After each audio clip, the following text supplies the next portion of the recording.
breathe. So the index, the saturation index that we allowed to have margin for hospital admission is 93%. So SpO2 should be above 93, but many patients at home are saturating 90. They still keep going.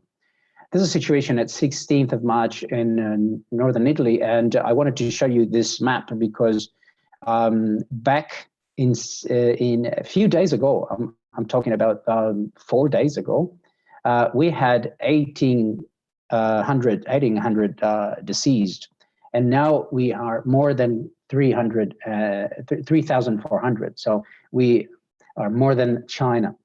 There is a direct ratio between who is infected and the pathology that is developed. So it is generally the profile of a male that is above 50 years of age. So 76% of our sample is males that are affected by this disease. And very often, the situation, for instance, at the 18th of March, bring the health system into collapse because the tsunami of people that are showing in the hospitals in need of intensive care is higher than the number of beds and the number of ventilators that are available. So some of the people will not be able to be treated. Some will be shifted into other hospitals, but it's just a strategy of time. So our doctors are fighting with time and resources at the moment. They have no masks anymore. So most of the doctors are working with inefficient face masks and face pieces that don't have the filter required. They use garments that they have to wash because they should be able to throw them away every day, but they can't. There is not enough. And so we're seeing the collapse of the system. This is why I'm bearing witness for you that are in different countries. This condition that is spreading could bring a health system very quickly on its knees. And we're talking about North Italy. North Italy is the best served area probably in Europe for health assistance, and we have the best specialists. We have hospitals of San Raffaele, we have Humanitas, we have the best, but at the same time, people that fall sick are increasing every day, and we don't see a decrease. This is why I am prompting people to understand the context of their environment, and to understand that contagion spreads very quickly. So containment is key, is crucial. So very strict containment of any area where there are cases is absolutely crucial at the beginning of the focal infection. So 19th of March is today. We have 30,000 people in mild condition. And mild is an understatement. Some have pneumonia, but they stay home. They have to stay home. We have many people that died, but we didn't have the resources to use the real-time PCR to understand whether they were, the deceased was affected, but we knew from the X-ray. So we know they died because of bilateral interstitial pneumonia. So that's the diagnosis. People die because of the development, very quick development of pneumonia, bilateral interstitial pneumonia. So today we have 3,405 deaths as we speak, but many people are in mild condition. Many are in quarantine and using all the resources we can get them, and some are discharged. So we have 4,400 people that are discharged, which is 57%, but we're observing them because the level of infection could change. What do I mean by level? I mean the intensity of viral charge to which people are exposed, and also there are studies that are proving the existence of two strains of virus, type L and type S. They reckon that 30% of the patients are affected by this S, which is a less aggressive type, we already observe different clinical signs, different parameters in our patients, and different intensity of symptomatology.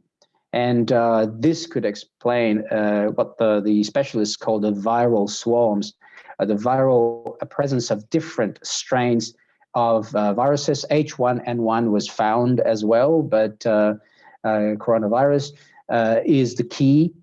Type L is also more aggressive than the S strain and causes worse pneumonias. So I wanted to focus your attention on the fact that it could be more viruses. What we need to quickly diagnose is clinical signs. Is there a pulmonary condition? Is the patient saturating less than 93? Is there fever? And the clinical signs are the index that our hospitals are using at the moment to say when all these signs disappear, the patient can go home under observation. This is the differentiation of the two types. So we don't have the ability and the resources to differentiate at the moment, but we do see different clinical paradigms. And there's also different studies on the origin and the continuing evolution of the SARS-2, but we're not so specifically directing our attention to microbiology, to virology. At the moment, we are forced to consider clinical science and work with the resources we have, which is X-ray, some CT scan.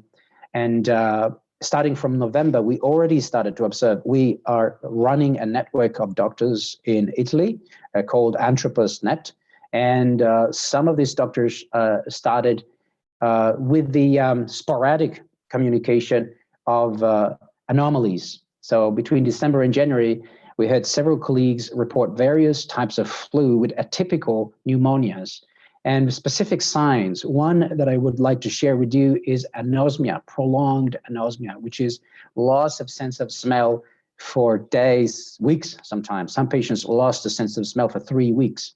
And clinical signs could be very important to characterize the typical pre-stage of infection that then in some cases could evolve in bilateral pneumonia.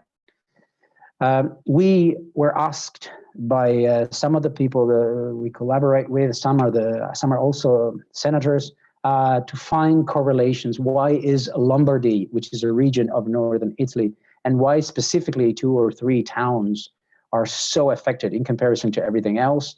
And a study from the University of Milan came out very quickly. You will see a plethora of studies that are new. This is old. This is a study published in 2007 in Inhalation Toxicology, and is already enlightening us on the fact that the innate immune response of people that are of a certain age is generally modulated by macrophagic activity.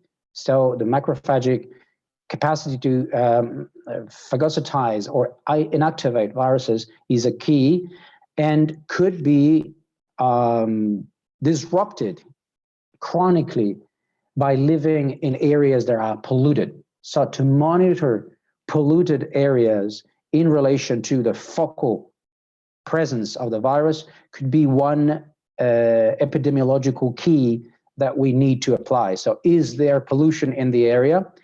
Are there many males or people that are above the age of 50, particularly males? And is this situation related to a condition of chronic inflammation? Then these are all factors that will increase our alertness.